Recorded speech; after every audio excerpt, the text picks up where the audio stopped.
Je commence ici ma deuxième vidéo consacrée au chapitre 23 de Gargantua de Rabelais.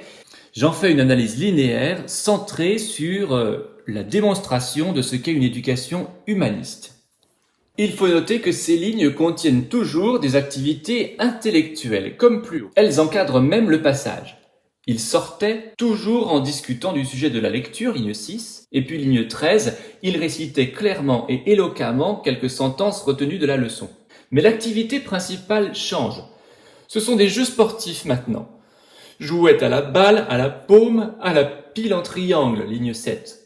Ces jeux marquent l'apparition d'une autre forme de la maîtrise du corps, plus importante que la simple toilette qui était dans les lignes 1 à 5. L'égalité de traitement entre le corps et l'esprit, je rappelle mens sana in corpore sano, est cette fois explicitement indiquée dans un parallélisme, s'exerçant élégamment le corps comme il s'était auparavant exercé l'esprit.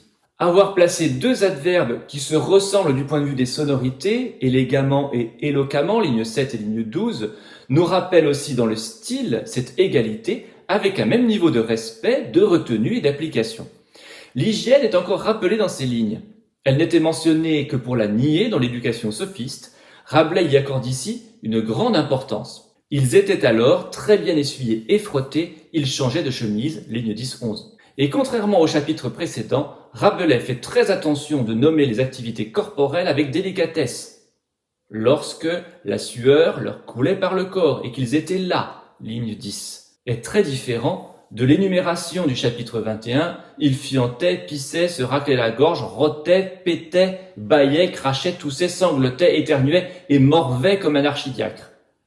Le style familier, utilisé lors de la description de l'éducation des sophistes, devient plus policé justement pour montrer l'évolution de Gargantua, qui devient aussi plus policé avec son éducation humaniste. On notera plusieurs points supplémentaires à propos de ces lignes 6 à 13. Les activités sont diverses, puisque l'on passe sans arrêt de l'esprit, ligne 6 et puis 12-13, au corps, ligne 7 à 11, avec un mélange étroit.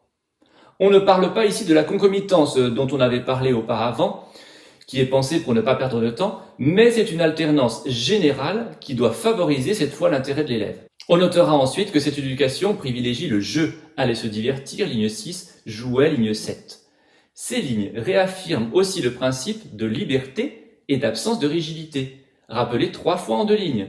Tous les jeux se faisaient librement, car ils abandonnaient la partie quand cela leur plaisait, et ils cessaient d'ordinaire, ligne 9, 10.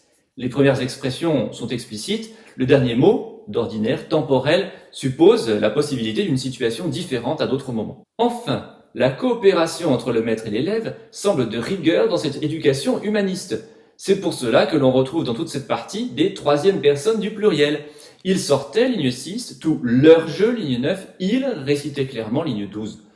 Ce ne sont que 3 exemples parmi d'autres. Le dernier exemple est particulièrement éclairant, car au chapitre 14, la récitation était celle de Gargantua seul. Il le restituait par cœur.